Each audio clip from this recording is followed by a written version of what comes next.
బాల్కొండ నియోజకవర్గ ప్రజలందరికీ నమస్కారం. నేను భీమ్గల్‌లో 100 పడకల ఆసుపత్రిని పూర్తి చేయాలని, మేము ప్రభుత్వంలో ఉన్నప్పుడు మంజూరు చేసి 75% పనిచేసిన పనులవి. ఒక 25% మిగిలున్న పనులు.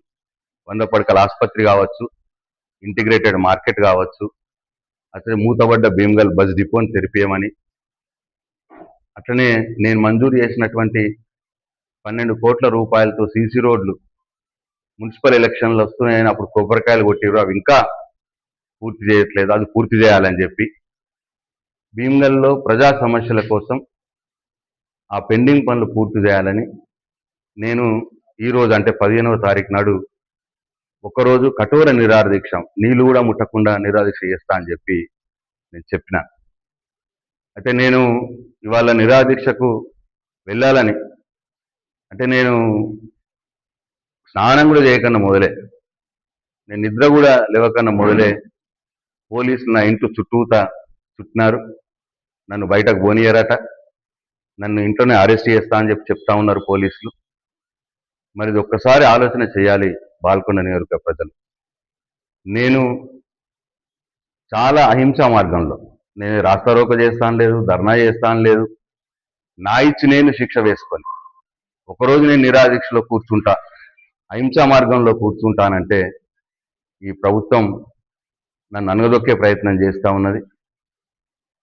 మేము ప్రజల కోసం పోరాటం చేస్తున్నాం, ప్రజల సమస్యలు తీర్చమని చెప్పి నేను దీక్ష చేస్తాను తప్పిస్తే నా కోసం కాదు. ఆ హాస్పిటల్ పని పూర్తి చేయాలని, ఇంటిగ్రేటెడ్ మార్కెట్ పనులు పూర్తి చేయమని, బస్ డిపో తెరిపియమని, సీసీ రోడ్లు పూర్తి చేయమని, భీమ్గల్ ప్రజల సమస్యలు, బాల్కొండ నియోజకవర్గ సమస్యలు చేయాలని చెప్పి మేము అడుగుతున్నాం తప్పిస్తే వేరేది కాదు.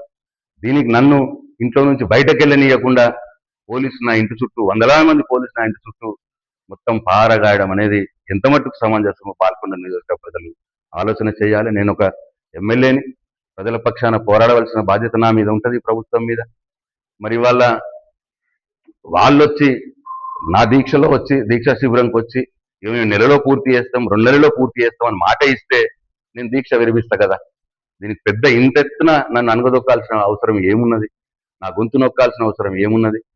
కాబట్టి బాల్కొండ నియోజకవర్గ ప్రజలు, భీమ్గల్ పట్టణ ప్రజలు, భీమ్గల్ మండల ప్రజలు దయచేసి ఆలోచన చేయాలని చెప్పి నేను కోరుతా ఉన్నా.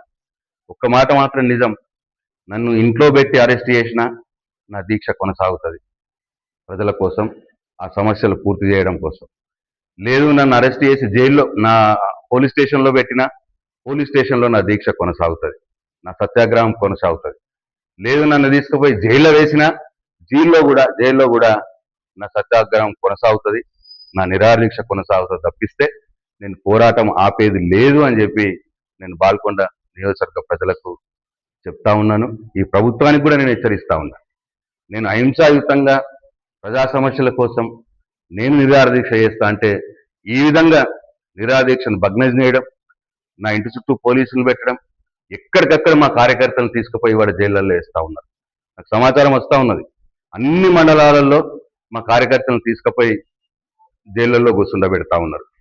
అక్కడ భీమ్గల్లో వేసినటువంటి టెంటుని మొత్తం కూడా తీసేసినారు. చివరికి ఫ్లెక్సీలు పెట్టినారు మా కార్యకర్తలు, ఇవాళ ప్రశాంత్ రెడ్డి గారు నిరాహార దీక్ష చేస్తున్నారు అని చెప్పి ఫ్లెక్సీలు పెడితే ఆ ఫ్లెక్సీలు కూడా తీసేసే రాక్షస పని ఇవాళ ఈ ప్రభుత్వం చేస్తూ ఉన్నది. ఎందుకంత భయపడుతున్నారో అర్థమవుతలేదు. సింపుల్గా నేను ఒక ఎమ్మెల్యేగా ప్రజా సమస్యలు తీర్చమని అడుగుతున్నాను. ప్రభుత్వం నుంచి ఎవరో ఒకరు వచ్చి మేము చేస్తాము, పూర్తి చేస్తాము, 1 నెలలో చేస్తాము, 2 నెలల్లో చేస్తాము అని చెప్పొచ్చు. మరి దానికి అది ప్రజలకు చెప్పకుండా, సమస్యలు పూర్తి చేస్తాం, పనులు చేస్తామని చెప్పకుండా నా గొంతు నొక్కినంత మాత్రాన ఈ పోరాటం ఆగదు. నేను ఎక్కడున్నా, నా ఇంట్లో ఉన్నా, నన్ను జైల్లో వేసినా, నన్ను పోలీస్ స్టేషన్లో వేసినా, ఎక్కడ వేసినా నా ఇవాళ ఒకరోజు దీక్ష మాత్రం కొనసాగుతుంది. ప్రజలుగా ఈ నియోజకవర్గంలో ఉన్నటువంటి ప్రజలు, భీమ్గల్ పట్టణ యువత, కుల సంఘాలు, అట్లనే వీడీసీ సభ్యులు, అట్లనే భీమ్గల్ మండలంలో ఉన్నటువంటి యువత, అన్ని వర్గాల వారు, ప్రజలు నా ఈ నిరాహార దీక్షకు మద్దతు తెలపాలని చెప్పి నేను మనస్ఫూర్తిగా కోరుకుంటా ఉన్నాను. జై తెలంగాణ, జై కేసీఆర్.